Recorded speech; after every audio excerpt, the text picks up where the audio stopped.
Have y'all ever tried potato rolls? They're really moist and soft. I've got a recipe for a shelf-stable potato bread mix that you can use to make cinnamon rolls with, but there's no yeast, there's no kneading, there's no resting of the dough. Now you do need a stick of butter for this recipe, but it'll give you homemade from scratch cinnamon rolls in under 30 minutes. Hey y'all, I'm Karen. Welcome to the Freeze-Dried Foodie.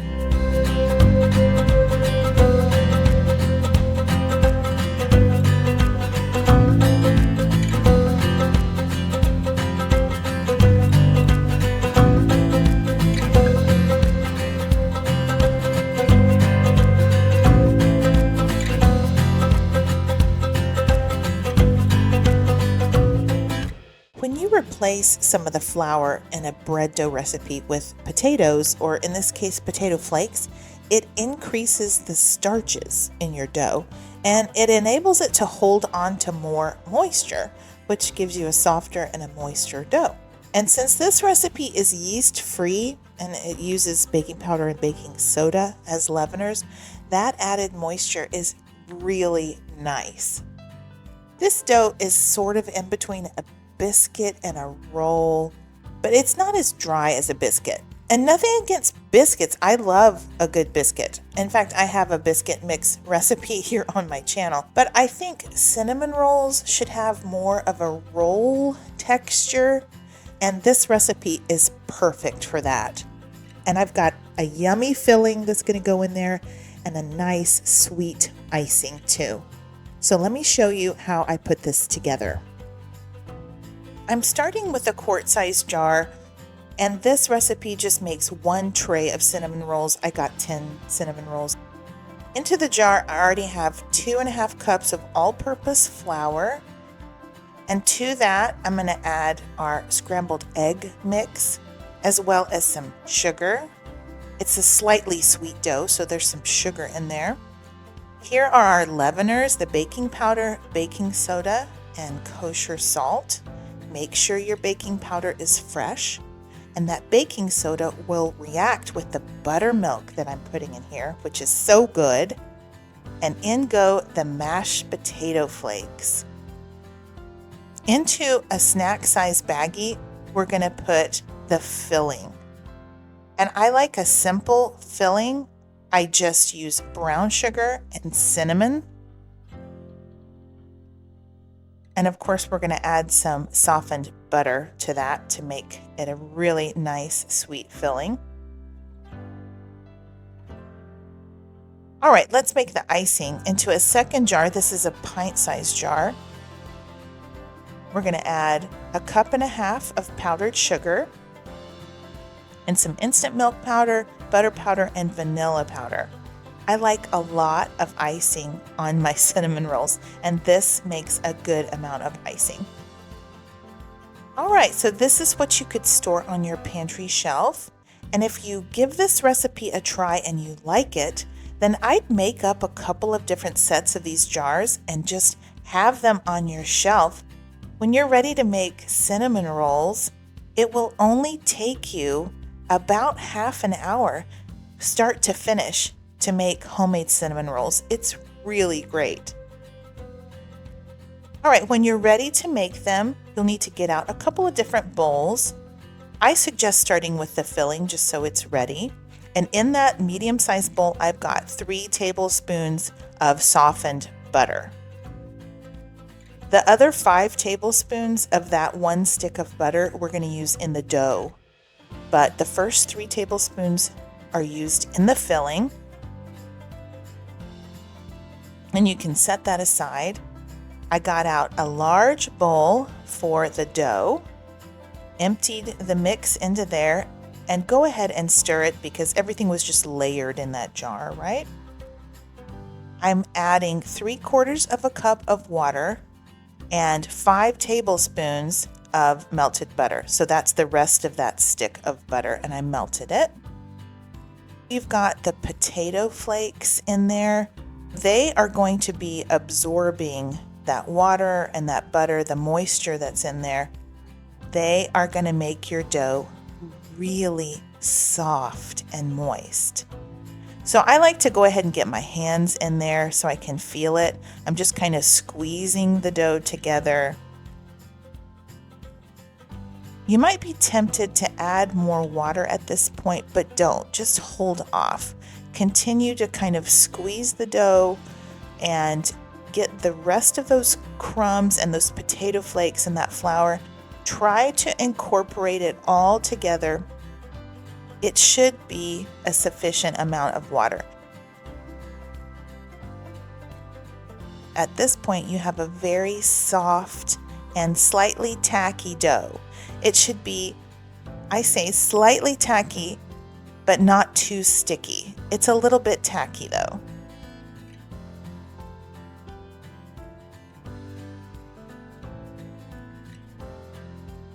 So you'll want to get out some extra flour. Flour your surface, flour the top of your dough, and then also flour your rolling pin. And you should be able to work with this dough no problem. I'm able to lift it up, move it around. It is a little bit tacky, but it's not too sticky to do that. You just want to roll it out to a vaguely rectangle shape if you can possibly get it in that shape. And I just get out my pizza cutter and I square up those edges. And with the scraps, I just rolled that out and made a couple of little cinnamon rolls with that. I like using the softened butter method for my cinnamon roll filling versus the melted butter method. Have y'all ever made cinnamon rolls and you melted butter in the middle? I've done that before and I just find that it runs off of the dough. So I like using just softened butter for the filling because it stays put a little bit better. So start with the long edge and kind of keep it tight at the beginning, and then it will just start to roll on its own. And I made two little cute cinnamon rolls with the leftovers with my scraps of dough, and they turned out great. As far as slicing the cinnamon rolls, I just used a knife. There's lots of ways to slice a cinnamon roll. The dough is sturdy enough to where it handles the knife just fine, so I just used a knife. Arrange them in a buttered dish or a prepared dish, and you'll need to bake that at 375 for about 20 minutes or so. While your rolls are baking, go ahead and make your icing because you want to put it on the hot cinnamon rolls. So get out a medium-sized bowl. That is 2 tablespoons of water I started with, and then I added another half tablespoon or so. I like a nice thick icing for cinnamon rolls. Now this right here that you see, that's probably a little bit too thick, but I wanted to add an optional ingredient to mine, which is some cream cheese. I had this in the fridge and I really like cream cheese icing on my cinnamon rolls. So I thought I'm going to put a couple, maybe that's probably 3 tablespoons or so of cream cheese into my icing. That's optional, but I do like it. I think my cinnamon rolls baked for 21 minutes. And see how nice and risen they are? They poof up in the oven, expand. You want it slightly darkened on the top, but not too dark. But they really do expand in the oven and they hug each other. See how it looks kind of like a biscuit? But it's different than a biscuit. It's a lot more moist and soft and tender. And here comes that icing on the hot cinnamon rolls. And I just love the icing on cinnamon rolls. I think the more the better with this. And I'm not really even much of a sweet breakfast kind of gal. I like a savory breakfast, but I love cinnamon rolls. Like every once in a while, I like that icing to get all in the nooks and crannies.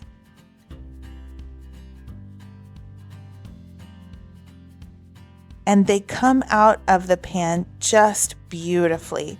That soft dough and the gorgeous cinnamon swirl. That beautiful icing. It's just so pretty. And it smells divine. The dough is so tender and pillowy soft. It is just gorgeous. See how nicely it cuts? It's so moist, so tender, and absolutely delicious. These rolls are sweet, but not too sweet. They're soft, and I really do think they're like pillows, little pillows, tender, soft pillows. One of my very favorite things to eat alongside cinnamon rolls is crispy bacon. I love bacon and cinnamon rolls paired together. And I'm just thinking I could store some shelf-stable bacon next to my jars the next time I make these. There are so many different versions you could do of this. You could do savory versions. You could do different sweet versions. Here's one I like to do with chocolate. So it reminds me of a chocolate crescent, really. It's very naughty, I'll say that. So instead of the brown sugar and cinnamon filling, I'd put some softened butter, and then I cut the sheet into kind of large triangles. This will remind you of the crescent dough that comes in those cans from the grocery store. And then I just sprinkle on different kinds of chocolate. Today I had some cut up Hershey's chocolate bar, and those are semi-sweet mini chocolate chips. And I just start with the long end and I roll it up to the tip, and it literally looks like a cute little crescent roll that's been stuffed with chocolate, which is basically what it is at this point. There's different ways you can bake these. You can put them on a sheet tray and bake them separately. I like to bake them in the pan just like the cinnamon rolls because I like the sides to be pretty soft. The chocolate bar melts really well in the middle. The mini chocolate chips kind of maintain their shape better. But y'all, this is so luxurious. It's so decadent. Definitely a dessert item. You could do fruit versions of this. Rehydrate our blueberries and put some blueberries in the middle, roll it up, and then bake it up and put some lemon powder in the icing. You could do a savory version of this where you scramble our eggs, rehydrate our sausage and our cheese, bake that up, and then instead of icing, you use my sausage gravy mix as the topping. There's literally so many ways you can do this. The sky's the limit because this potato bread dough is so versatile. It's wonderful, very easy to work with. All right, guys, I hope y'all give this a try and let me know what you think. I'll include the full recipe down in the description box below, as well as my shopping link in case you want to pick up any of these ingredients you see featured in my videos. I'm an independent consultant with Thrive Life, and that means if you order through my link, I'll earn a small commission at no additional cost to you. Okay, guys, thanks so much for watching. I appreciate you. God bless you. And until next time, y'all take care and keep thriving.